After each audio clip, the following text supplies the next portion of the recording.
सो आज हमारी डीबीएमएस की 8th क्लास है, तो मैं रिक्वेस्ट करूँगा फ़र्स्ट ऑफ ऑल कि जो हमने पहले पढ़ा था ना ये सब, वो ज़रूर देख लेना, यानी 7th वीडियो देख लेना प्लेलिस्ट की। 8th देखते हैं, ठीक है? तो अब क्या है, अभी तक हमने देखा यहाँ पे सम लिखा हुआ आ रहा था, है ना?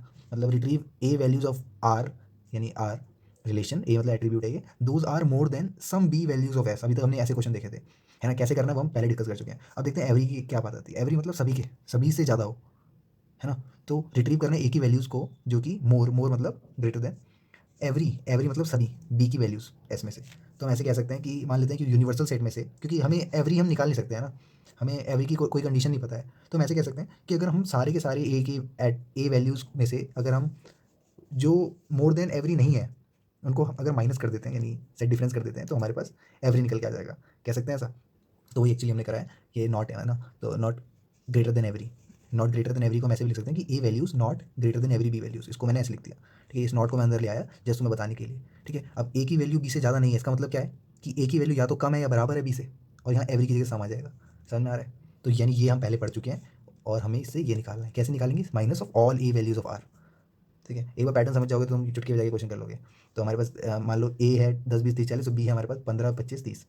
तो ए की वैल्यू जो छोटी है या बराबर है, सम यानी कोई भी चलेगा, एक से भी अगर छोटी या बराबर निकले यानी ठीक है। जैसे 10 देखो, 10 तो 15 से ही छोटा है तो ठीक है। 20 भले ही 15 से बड़ा है, 25 से तो छोटा है। सम मतलब सम बी वैल्यू किसी से भी छोटा निकल जाए, है ना? 30 जो है 30 बराबर तो है, बराबर का साइन है ना, तो ठीक है। 40 जो है वो किसी से ना छोटा है ना बराबर है, यानी बड़ा है। तो ये कहने का मतलब है कि ये कंडीशन को सेटिस्फाई करने वाला जो नहीं बचेगा वो 40 होगा, है ना? यानी इसका आंसर 10 20 30 आने वाला है, ठीक है? तो तुम एक ही सारी वैल्यूज़ में से, यानी 10 20 30 40 में से अगर तुम 10 20 30 को माइनस करते हो तो सिर्फ 40 ही तो बचा, सेट डिफरेंस, है ना?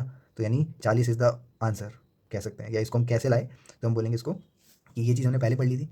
कंडीशनल जॉइन लगाया आर और एस में, R dot A smaller than equal to S dot B, उसमें प्रोजेक्ट कर दिया ए को, क्योंकि ए की वैल्यूज चाहिए थी हमें, रिट्रीव ए ना, और हम रिलेशन आर में से सारे ए को रिट्रीव करते हैं, हम दोनों को से डिफरेंस कर देंगे। तो एक चीज़ हमें समझ में आई कि A greater than every B का मतलब है कि all values of A minus A smaller than some B, ठीक है? ये हमें कॉन्सेप्ट समझ में आया इस पर्टिकुलर थ्योरी से। अब आते क्वेश्चन पे, एक थ्योरी थी एक तरह की, है ना? क्वेश्चन वही है जो पैटर्न हम पहले फॉलो कर रहे थे कि एम्प्लॉय आईडी, उसका डिपार्टमेंट नंबर और सैलरी दे रखा है, और हमें बताना है रिट्रीव वूज एम्प्लॉय आईडी बताना है जिसकी सैलरी ज़्यादा है सारे एम्प्लॉय की जो भी डिपार्टमेंट 5 के हैं, है ना? ये क्वेश्चन याद है? पहले करा था, नीचे वाला भी करा, ये फीमेल की सैलरी वाला है, बस यहाँ पे सम की जगह एवरी लगा दिया। तो हम क्या करेंगे कि हमें उन वो सैलरी चाहिए जो डिपार्टमेंट 5 के एम्प्लॉय की सभी एम्प्लॉय से सैलरी ज़्यादा हो। तो हम पहले तो ऑल एम्प्लॉय माइनस, ये क्या है, not salary greater than every salary of employ, sorry every salary of department 5, ठीक है? तो यानी ऐसे एम्प्लॉय, क्वेश्चन देख रहे हो मैं क्या क्या कहने की बात कर रहा हूँ, मैं डायरेक्टली नहीं निकाल रहा।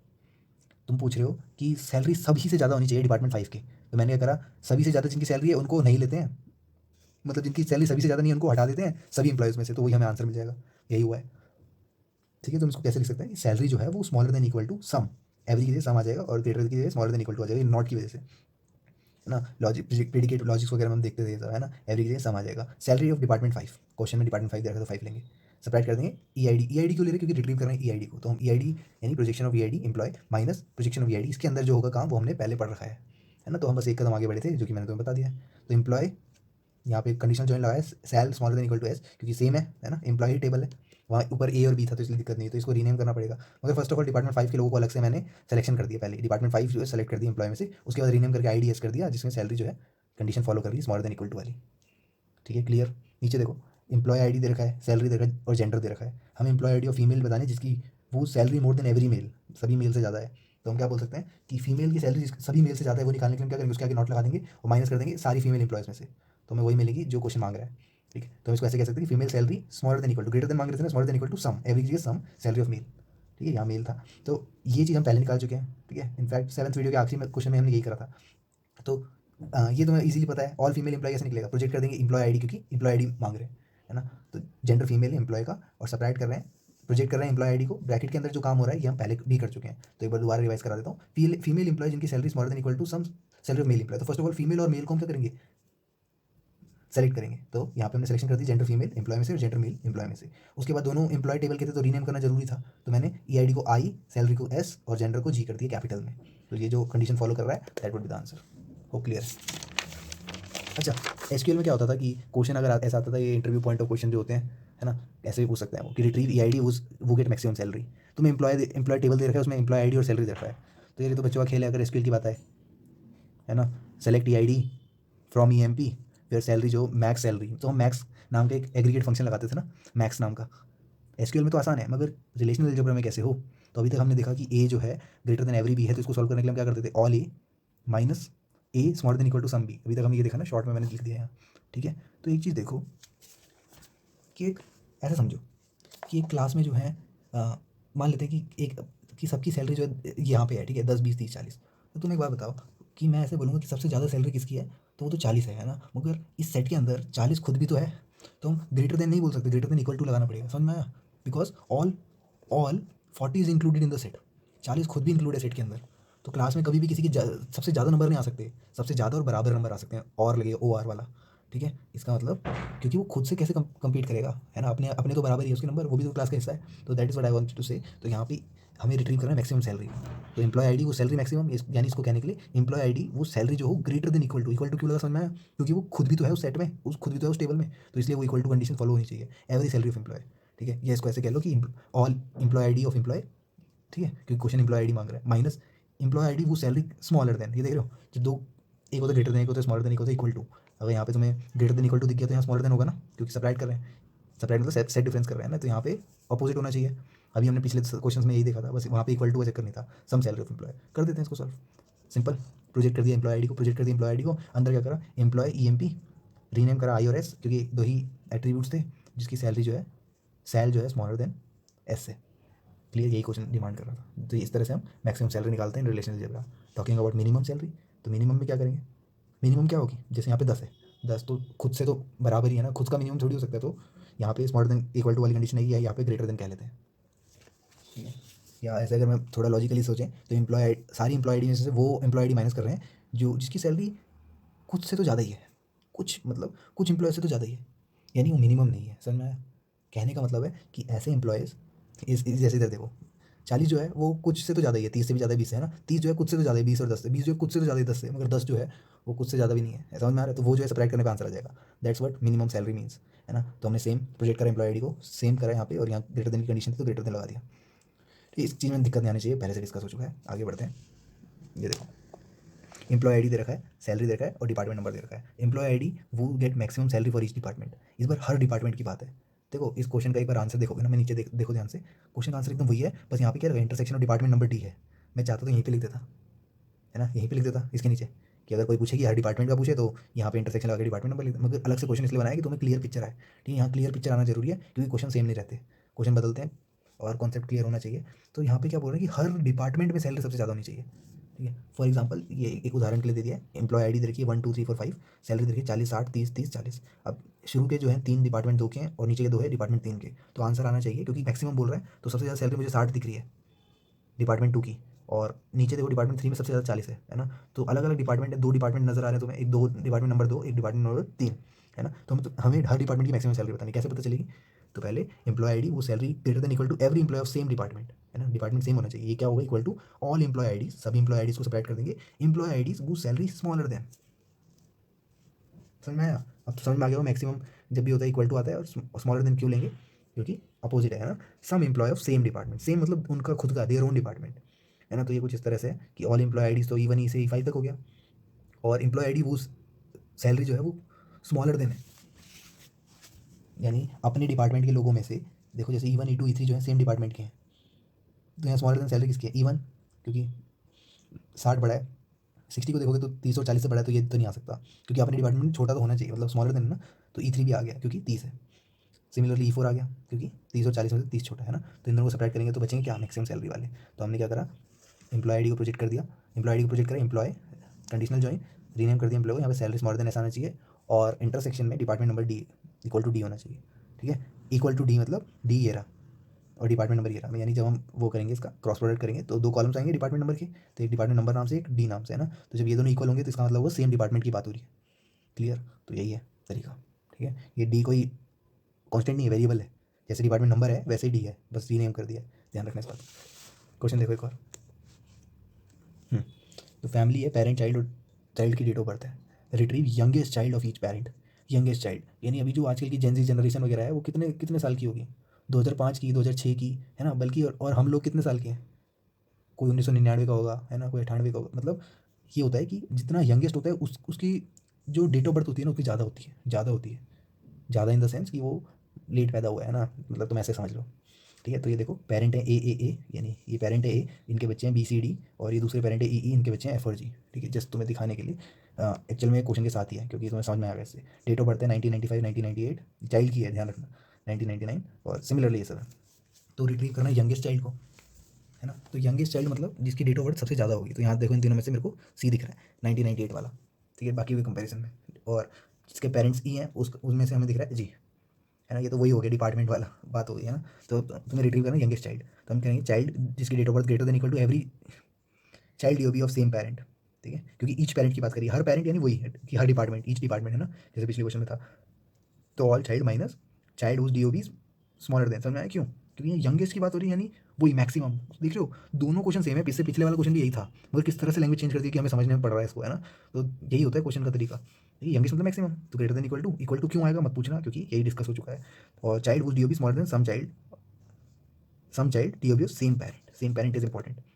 समझ में आया? तो एक्जैक्टली वही लिखा है वो जो एम्प्लॉय आईडी वगैरह कर रहे थे। तो यहाँ चाइल्ड को प्रोजेक्ट करा, फैमिली में से चाइल्ड को प्रोजेक्ट करा, फैमिली और कंडीशनल जॉइन ले लिया हमने, फैमिली का पीसीडी लिख के, पी मतलब पेरेंट है, सेम पेरेंट बोला है ना, ईच पेरेंट यानी सेम पेरेंट, तो पेरेंट इक्वल टू पी होना चाहिए। और चाइल्ड की डी भी स्मॉलर देन, ये तो बता दिया मैंने, है ना। ये कंडीशन मैक्सिमम की होती है क्योंकि यहाँ नेगेटिव वो हो रहा है ना, से डिफरेंस हो रहा है। क्लियर है? तो इनका इंटरसेक्शन ले लिया, होप समझ में आ रहा हो। डिवीजन की बात करते हैं। डिवीजन को हम अलग से इसलिए पढ़ रहे हैं क्योंकि थोड़ा सा कॉम्प्लेक्स है, थोड़ा सा, मगर तुम विजुअलाइज कर पाओगे तो कुछ नहीं है। ठीक है, जैसे इनरोल है, एस आई डी और सी आई डी, स्टूडेंट की आईडी और कोर्स की आईडी। और कोर्स है हमारे पास तीन तरह के, C1 C2 C3। ठीक है, कोई पाइथन सीख रहा है, कोई जावा, कोई C++, ऐसे समझ लो। ठीक है, तो स्टूडेंट 1 ने क्या करा, तीनों कोर्स में अप्लाई कर दिया, वो सब कुछ सीखना चाहता है। स्टूडेंट 2 ने पहले और दूसरे में करा, स्टूडेंट 3 ने पहले में ही करा, तो पाइथन की ज़्यादा डिमांड लग रही है। एनीवेज ये सारे कोर्स हैं और इस तरह का सीन है। ठीक है, अब क्वेश्चन कह रहे हैं, क्वेश्चन को ध्यान से समझना, retrieve S I D enroll in every course of course relation. देख लो एवरी लिखा हुआ आ रहा है तो हम हमारे दिमाग में ये आता है कि ये एवरी वाला केस है क्या, हम वो माइनस करके सम वाला कर देते हैं। नहीं नहीं, क्वेश्चन थोड़ा बदल गया है, थोड़ा मतलब बहुत ज़्यादा ही, कि हमें ऐसी एस आई डी बतानी है जो इनरोल हो रखी होगी सारे कोर्स में, सारे कोर्स में। थोड़ा सोचो इसको बैठ के कि ऐसी एस आई डी बतानी है जो इनरोल हो रखी होगी सारे कोर्स में। तो इस तरह से हम लिखते हैं क्योंकि हम यहाँ पे प्रोजेक्ट कर रहे हैं S I D C I D को, है ना, क्योंकि यहाँ पे प्राइमरी की इसमें कैंडिडेट की दोनों है ना। तो एस आई डी ये सब है, सी आई डी है, और हम इसको डिवाइड कर रहे हैं सी आई डी कोर्स से। तो एक्चुअल में हो क्या रहा है कि हमें रिट्रीव करना है एस आई डी को जो सभी कोर्स में एनरोल है। तो एस वन जो है वो तीनों कोर्स में नजर आ रहा है, S2 जो है सिर्फ 2 में ही आ रहा है, तीसरे में नहीं आ रहा, तो ये नहीं होगा, ये नहीं होगा। तो समझ में आया तुम्हें क्या हो रहा है? तो ये जब इन दोनों को डिवाइड करोगे ना तुम, तो ये सी आई डी जो है ये तीनों तीनों में मिलेगा S1 के लिए, तो S1 ही रिजल्ट में आएगा। अभी नहीं आ रहा कोई बात नहीं, मैं तुम्हें नीचे एक्सपेंशन और डिवीजन लिखा हुआ है ना, आते हैं इस पर, पहले ये चीज़ देख लो एक बार। इस तरह से हम लिखते हैं। ठीक है, कोई नया कॉन्सेप्ट आता है तो दिमाग में डाल लेना चाहिए। समझना है? तो हमने क्या करा कि जो बंदे इनरोल हुए थे उसको हमने डिवाइड कर दिया जो कोर्स है। ठीक है, और इनरोल में हमने S I D C I D ले रखा है, तो जो जैसे कोर्सेज होंगे ना, जो स्टूडेंट ने तीनों कोर्सेज में इनरोल कर रखा होगा वो खुद ही छट के आ जाएगा। ठीक है, क्वेश्चन यही मांग रहा है कि ऐसा ऐसा एस आई डी बताओ जो सारे कोर्स में इनरोल है। तो जरा इसको तोड़ के समझते हैं कि अंदर चल क्या रहा है, डिवाइड मतलब हो क्या रहा है। याद होगा हमने जॉइन को भी तोड़ के देखा था कि जॉइन मतलब क्या होता है, एक क्रॉस प्रोडक्ट है, उसमें से कुछ सिलेक्शन हो रहा है ना। ठीक है, तो एक्सपेंशन और डिवीजन देखते हैं। एक्सपेंशन मतलब डिवाइड हो रहा है उसको हम तोड़ के देखते हैं कि एक्चुअल में है क्या यार। ठीक है, तो ये देखो ये लिखा है मैंने, अब यही तो लिखा है, इनरोल को ही लिख दिया, कोर्स को सी। तो S I D enroll every S I D of student जो इनरोल है सारे कोर्स में, तो हमने इसको इस तरह से रिप्रेजेंट करा है। तो इसका पहला पार्ट ये है कि S I D not enrolled for every course. ठीक है, थोड़ा कॉम्प्लेक्स है, समझना इसको। S I D not enrolled for every course, मैं इसको थोड़ा ऐसे कर देता हूँ तो मैं दिखे। तो इसका पहला पार्ट है कि उस बंदे का एस आई डी मतलब रोल नंबर है ना, एक तरह रोल नंबर जो सारे कोर्स में इनरोल नहीं है। या अगली ये जो ब्रैकेट में लाइन लिखी है बहुत ध्यान से देखना, S I D enrolled proper subset of all courses. Proper subset मतलब कि पक्का छोटा है ना। सबसेट सबसेट पता है ना क्या होता है, जैसे C1 C2 C3 कोर्सेज हैं 3, तो इसका सबसेट C1 C2 C3 भी हो सकता है, खुद का सबसेट खुद भी हो सकता है, मगर वो प्रॉपर नहीं कहलाएगा। प्रॉपर मतलब वो छोटा ही सबसेट बनेगा, यानी वो अकेला भी हो सकता है, C3 C2 C1 हो सकता है, या C1 C2 एक साथ हो सकते हैं सबसेट। सबसेट पता है ना तुम्हें? तो प्रॉपर वो होता है जो इक्वल नहीं होता। ठीक है, तो यही बोल रहे हैं क्योंकि अगर इक्वल नहीं होगा और हमेशा छोटा सबसेट बनेगा तो इसका कहने का मतलब है कि वो सभी कोर्स में इनरोल नहीं होगा। तो यही तो बात है। तो S I D not enrolled in every course. समझ में आया? तुम बोलोगे इससे इसका क्या रिलेशन आ रहे हैं उस पर। पहले ये देखो कि एस आई डी जो इनरोल नहीं है सभी कोर्स में, तो कैसे निकालते हैं। तो फर्स्ट ऑफ ऑल हम क्या करेंगे, हमने सारी एस आई डी को इनरोल में से सारे कोर्स से क्या कर दिया, क्रॉस प्रोडक्ट कर दिया। तो ये क्या निकल गया, all possible pair between S I D of enrolled relation with all courses. तो सारे पेयर निकल गए ना, मतलब हमें नहीं मैटर करता किस बंदे ने कौन सा कोर्स लिया है, मगर हमने क्या करा, सारे कोर्सेज को सभी एसआईडी से पेयर कर दिया। तो S1C1, S1C2, S1C3, S2C1, मतलब ऐसे करके टेबल बन जाएगी, ठीक है, क्रॉस करने के बाद। यानी हमने सारे कॉम्बिनेशन यहाँ बना दिए। अब इन सभी कॉम्बिनेशन में से हम सबट्रैक्ट क्या कर रहे हैं, वो कॉम्बिनेशन जो कि इनरोल्ड रिलेशन है। समझ में आया? मतलब जो सच में इनरोल हो रखे हैं उसको हम सबट्रैक्ट कर रहे हैं, तो वो बचेंगे जो आज तक इनरोल हुए ही नहीं, है ना, उसकी हम एसआईडी ले लेंगे। समझ में क्या किस तरह का लॉजिक बिठा रहा हूँ मैं? ठीक है, इसको थोड़ा विजुलाइज करो। इसके बाद मैंने पीछे पेज पे लिख भी रखा है, वो देखते हैं ये समझ में आ रहा है नहीं। अगर टेंशन मतलब 5 क्वेश्चन कराएंगे, 5 में समझ में आ जाएगा, ठीक है। तो देखो ये था चक्कर कि हम जब क्रॉस प्रोडक्ट करा तो S1C1, S1C2, S1C3 बना, S2C1, S2C2 ऐसे करके S3 तक C1, C2, C3 चला, ठीक है। तो ये हमारे सारे कॉम्बिनेशन आ गए। अब हमारे पास एक्चुअल टेबल तो इसकी थी जो कि रिलेशन प्रोवाइडेड है हमें इनरोल में, है ना।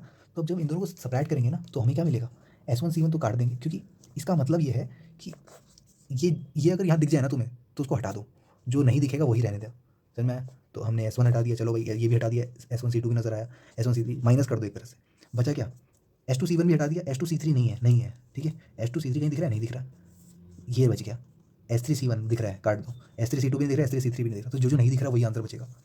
तो ये सब कौन से, ये सब क्या कॉम्बिनेशन है, स्टूडेंट नॉट इनरोल्ड कोर्सेज। ये ऐसे स्टूडेंट हैं जो कोर्स में इनरोल नहीं करे हैं, ठीक है। S2 ने कभी C3 कोर्स में इनरोल ही नहीं करा, ऐसे समझ लो। S3 ने कभी C2 C3 कोर्सेज में इनरोल ही नहीं करा। तो इसमें से हमने क्या करा, क्योंकि हमने, तुमने ध्यान से देखा होगा तो मैंने प्रोजेक्ट कराया, क्या करा प्रोजेक्ट, एसआईडी को, ध्यान से देखना चाहिए, ठीक है। ध्यान देखो, एसआईडी को मैंने प्रोजेक्ट करा लास्ट में, ठीक है। तो रिजल्ट क्या आ गया हमारा, S2 और S3, क्योंकि डिस्टिंक्ट है ना, S2 और S3 ही रिजल्ट आ गया। तो ये एसआईडी है जो सभी कोर्सेज में इनरोल नहीं है, यानी इसका दूसरा तरीका बोलने का कि यही एसआईडी है जिनका जो प्रॉपर सबसेट है ना, जो प्रॉपर सबसेट ऑफ कोर्स में इनरोल है। समझ में आया? सेकंड पार्ट देखो, अब क्लियर होगा। तो अभी अभी तक हमने क्या देखा, SID not enrolled in every course, उसको हम किससे सेपरेट कर देंगे, SID enrolled in some courses. तो हमारा आंसर आ जाएगा SID enrolled every courses. Question ये डिमांड कर रहा था, और इसका आंसर हम तुम्हें डिवीजन में दिखा रहे थे ऐसे करके, है ना। मगर अब तुम्हें मैंने लॉजिक ही दिखा दिया है, क्या लॉजिक चल रहा है पीछे, ठीक है। ये डिवाइड असल में है क्या, वो लॉजिक ही दिखा दिया। समझ में आया? अभी हमने जैसे पार्ट बी है ना, पार्ट ए में हमने क्या निकाला, SID not enrolled in every course, बताया अभी मैंने कैसे निकाला है, ठीक है। उसको हम अगर हम एसआईडी इनरोल्ड इन सब कोर्सेज में से, जो एसआईडी मतलब ऐसे बच्चे जो जिन्होंने कुछ कोर्सेज में इनरोल कर रखा है, अगर हम उसको सेपरेट कर देंगे ऐसे बच्चों से जिन्होंने सभी कोर्सेज में इनरोल नहीं करा है, तो कौन से बच्चे बचेंगे, जिन्होंने सभी कोर्सेज में इनरोल करा है। समझ में आ रहा है? थोड़ा सोच के देखो इसको।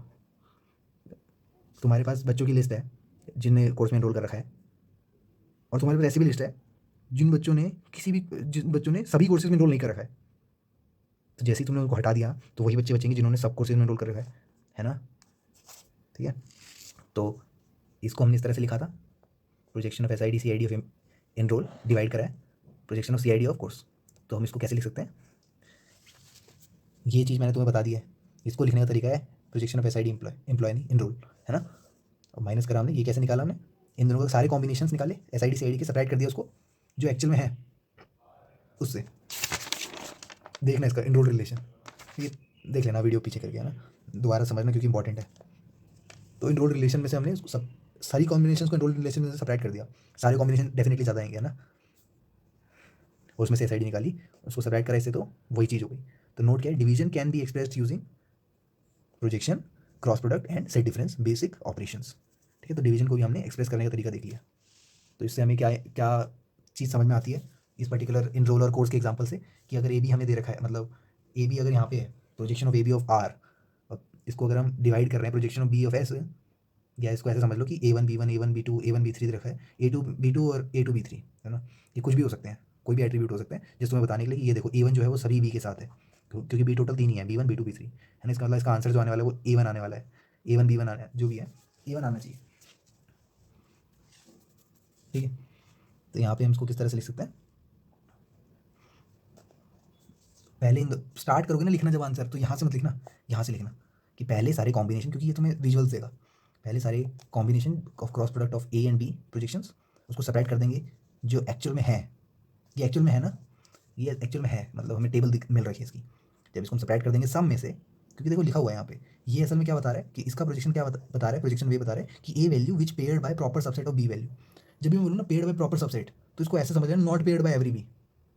थोड़ा कंफ्यूजिंग है मगर पता है यही टेक्निकलिटी है जो समझने। जब भी बोलो ना कि सुनने में अच्छा लग रहा है कि हाँ पेयर हो रखा है प्रॉपर सबसेट से, प्रॉपर सबसेट मतलब छोटे वैल्यूज से, सारे भी है ही नहीं, देखो A1 में तो है सारे भी, मैं A2 की बात कर रहा हूँ, सारे भी है ही नहीं, तो यानी प्रॉपर सबसेट के साथ पेयर है ना। मैं ऐसी वैल्यूज को ढूंढ रहा था कि इसको ऐसे बोल लेते हैं कि A value which is not paired with every B, सारे बी के साथ पेयर नहीं है ना, तो कुछ भी बोलो बात ही की है, समझ में आना चाहिए। और सब्ट्रैक्ट कर देंगे A value paired by at least one B, है ना, एटलीस्ट वन यानी सम कुछ वैल्यूज ऑफ बी से, है ना, तो उनमें से अगर ए वैल्यूज क्या क्या हमारे पास A1 और A2 ही तो है, उसको सब्ट्रैक्ट कर देंगे इसमें से, दैट इज जो पेयर ही नहीं है, समझ में आया? जो पेयर ही नहीं है सभी बी से, तो वो क्या है A2, तो A1 A2 में से अगर सब्ट्रैक्ट कर देंगे A2 को तो A1 बचेगा ना, है ना। आगे देखो, ऐसा भी हो सकता है कि हम दो करके ले, तो ए बी सी डी दे रखा है, यहाँ सी डी दे रखा है, तो A1 B1 C1 D1, A1 B1 C1 D2, ठीक है, ये C1 D1 है, C1 D2 है, ये दो तरह के मिले हमें, और यही दोनों सेटिस्फाई हो रहे हैं, नीचे जो है ही नहीं पूरा, है ना। तो इसको लिखने का तरीका क्या है, क्योंकि यहाँ पे सी डी जो है वो डिवाइड के बाद भी आ रहा है ना, तो थोड़ा पैटर्न भी देख लो, projection of A B minus करें प्रोजेक्शन ऑफ ए बी, यहाँ शुरुआत यहाँ से करना हमेशा आंसर लिखने की, है ना, सोचने की। तो हम ए बी का प्रोजेक्शन आर में से क्रॉस प्रोडक्ट कर रहे हैं, सी डी का प्रोजेक्शन एस में से सब्ट्रैक्ट कर रहे हैं, एक्जैक्टली यही, और उसके आगे माइनस लगा दिया हमने ए बी का प्रोजेक्शन आर में से, ठीक है। तो हमारा आंसर आ गया A1 B1। तो चलो ये तो हो गई हवा की बातें, क्वेश्चन कर लेते हैं। क्वेश्चन में क्या है, तो क्वेश्चन कह रहा है कि भाई इनरोल SID CID कोर्स दे रखा है, CID और इंस्ट्रक्टर दे रखा है, तो रिट्रीव करना है तुम्हें, समझ में आए, मतलब तुम्हें स्टूडेंट का रोल नंबर दे रखा है, कोर्स का ID दे रखा है, कोर्स का ID दे रखा है और इंस्ट्रक्टर का नाम दे रखा है, तो तुम्हें रिट्रीव करना है SID यानी स्टूडेंट की ID वो enroll for some courses of taught by course, course जो है सर का नाम है, ठीक है। तो हम ऐसे कह सकते हैं कि मान लो सम लिखा है, सम मतलब तो ये बच्चों का खेल है जो हम पहले से करते हैं, तो SID और CID है, स्टूडेंट 1 ने तीनों कोर्स में इनरोल करा है, C1 C2 C3, अच्छा C5 में इनरोल करा है, स्टूडेंट 2 ने C2 में, ये सब ऐसे ही जर्नली दे रखा है ना। और कोर्स हमारे पास टोटल कितने हैं, 5 कोर्सेज हैं, कोर्स ने 3 कोर्स पढ़ाए हैं, नवाते और उलमन, ये सब जो है मतलब ये DBMS के ऑथर के नाम है, जस्ट तुम्हें दिखाने के लिए कि कोर्स ने 3 कोर्स पढ़ाए हैं, नवाते ने C4 दैट इज़ 1 कोर्स और उलमन ने भी 1 कोर्स, तुम्हें बताना है रिट्रीव्स SID वो enroll for some courses taught by course. तो कैसे पता चलेगा, देखो जैसे S1 ने C1 कोर्स में इनरोल करा है, C1 पढ़ा है कोर्स ने, तो ये अच्छा आदमी है, मतलब यही हमें चाहिए था। S1 ने C2 में इनरोल करा, C2 ने भी कोर्स पढ़ा है, ठीक है। C3 में भी कोर्स ने पढ़ा है, C5 में कोर्स ने नहीं पढ़ा है तो हटा दिया। S2 ने C2 में करा है, C2 भी कोर्स ने पढ़ा है, ठीक है। S2 ने C5 में करा है, S3 ने C4 में करा है, ये सब हट गए, तो जो कोर्स ने पढ़ा है उसमें टिक लगा दिया। तो हमें यही आंसर निकालवाना है, कैसे निकालेंगे, हम क्या करेंगे, फर्स्ट ऑफ ऑल 2 तरीके हैं बताया हुआ है ना, कि जॉइंट कैसे बनता है, जॉइंट कैसे बनाते हैं वैसे ये, उससे पहले ये तो हम इनरोल को क्रॉस प्रोडक्ट कर देंगे। ये क्या करा मैंने, सेलेक्ट करा जिसका इंस्ट्रक्टर कोर्स है, तो ऐसे कोर्स जिसका इंस्ट्रक्टर कोर्स है उसको इनरोल के साथ क्रॉस करवा देंगे, तो सारे कॉम्बिनेशन निकल जाएंगे, और उसमें से ऐसे कॉम्बिनेशन सेलेक्ट करेंगे जहाँ पे इनरोल डॉट CID यानी इनरोल में जो कोर्स ID है वो कोर्स ID के बराबर हो, है ना, यानी ऐसे रिलेशन जो एक्चुअल में एग्जिस्ट करते हैं, देखिए वरना तो ऐसे कोर्स भी आ जाएंगे जहाँ कभी स्टूडेंट ने इनरोल भी नहीं किया था फिर भी हो गया, है ना, कॉम्बिनेशन बन गया। तो ये जो है वो मेक श्योर करेगा कि वही निकले जो हमें चाहिए, तो उसमें से हम कर देंगे, ये पहले पढ़ रखा है हमने, ठीक है, उसमें से हम प्रोजेक्ट कर देंगे SID, या फिर हम इसी चीज़ को सेम तरीके से लिखने का तरीका क्या है कि एक चीज़ यहाँ देखो, CID दोनों में है, जब भी बात आती है इक्वालिटी ऑफ कॉमन एट्रीब्यूट्स, तो हमें कंडीशनल की जरूरत नहीं पड़ती, नेचुरल जॉइन से ही काम हो जाता है ना। नेचुरल जॉइन क्या कहता है कि हम यहाँ पे हम क्या कर रहे हैं, कंडीशन लगाने की जरूरत ही नहीं है, इनरोल का CID कोर्स का CID, अरे CID कॉमन एट्रीब्यूट है ना, दिक्कत ही नहीं है, नेचुरल जॉइन लगाओ, तो इनरोल और नेचुरल जॉइन सेलेक्ट कर दिया, इंस्ट्रक्टर जिसका कोर्स हो, ठीक है, वो वाले कोर्स सेलेक्ट कर दिए, तो क्रॉस प्रोडक्ट पहले क्रॉस हुआ, and equality of common attribute is natural join, तो ये बता रहा हूँ कि नेचुरल क्यों लगाया, कंडीशनल क्यों नहीं, ठीक है। तो आंसर आया इसका SID S1 और S2, ठीक है। तो जब भी क्वेश्चन में सम आता है याद करो मैंने बताया था कंडीशनल लगता है या नेचुरल लगता है या सिलेक्शन ऑफ क्रॉस लगता है, ठीक है। अब क्वेश्चन आ गया retrieve SID whose enroll for every मतलब डिवीजन होने वाला है, तो हम क्या करेंगे, SID चाहिए ना हमें, तो हम क्या करेंगे, projection of SID CID of enroll courses divide कर देंगे प्रोजेक्शन ऑफ CID जिसका इंस्ट्रक्टर जो है, क्योंकि अंदर पहले काम हमें क्या करना है, कोर्स का पता लगाना है, तो कोर्स में जो सेलेक्ट कर देंगे इंस्ट्रक्टर जो कोर्स हो उसको सेलेक्ट करेंगे, हमने बाहर प्रोजेक्शन लगा दी CID की, तो ऐसे कोर्स की ID बताओ जिसका इंस्ट्रक्टर कोर्स है, तो यहाँ से पता चलेगा भैया C1 C2 C3 जो है वो कोर्स के कोर्स है, ये बताएगा, हमने इसके आगे स्लैश वाला डिवाइड लगाया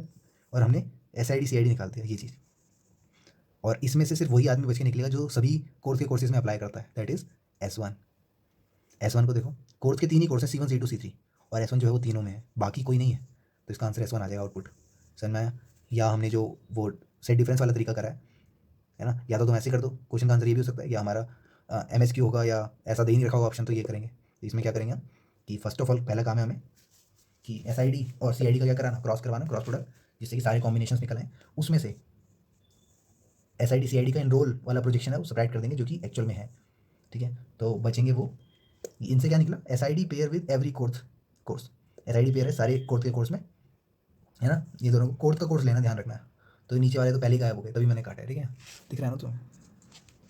हाँ, SID pair with every course. Hope clear है। सबट्रैक्ट कर दिया जो कि इनरोल हुए थे, है ना। ये टेबल में दे रखा है। अब इसमें से हम निकालें SID enroll proper subset of courses, ठीक है। मतलब SID इनरोल जो सभी कोर्स के कोर्स में नहीं हो रखी, सिर्फ प्रॉपर सबसेट में हो रखी है, ऐसे समझना।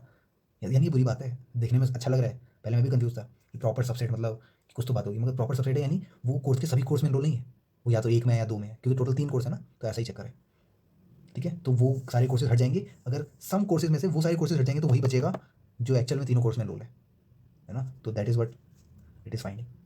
एक और क्वेश्चन ऐसे ही है, क्वेश्चन इतने कर देंगे कि चीज़ें आसान हो जाए। वर्क फॉर, अब तुम्हारे पास एक एम्प्लॉय है और उसको एक प्रोजेक्ट आईडी मिली है, प्रोजेक्ट आईडी और प्रोजेक्ट का नाम है, ठीक है। तो रिट्रीव करना है तुम्हें एम्प्लॉय की आईडी जो वो work for some DB project, DB मतलब प्रोजेक्ट का नाम है, ठीक है। कि उस एम्प्लॉय की एम्प्लॉय आईडी रिट्रीव करनी है जो कुछ डीबी के प्रोजेक्ट में काम करता हो, ठीक है। जरूर नहीं है सारे हो, सम लिखा है। तो मान लो कि हम एम्प्लॉय आईडी E1 ऐसे दे रखिए, प्रोजेक्ट आईडी E1 जो है वो P1 प्रोजेक्ट में भी है, P2 में भी है, P3 में भी है।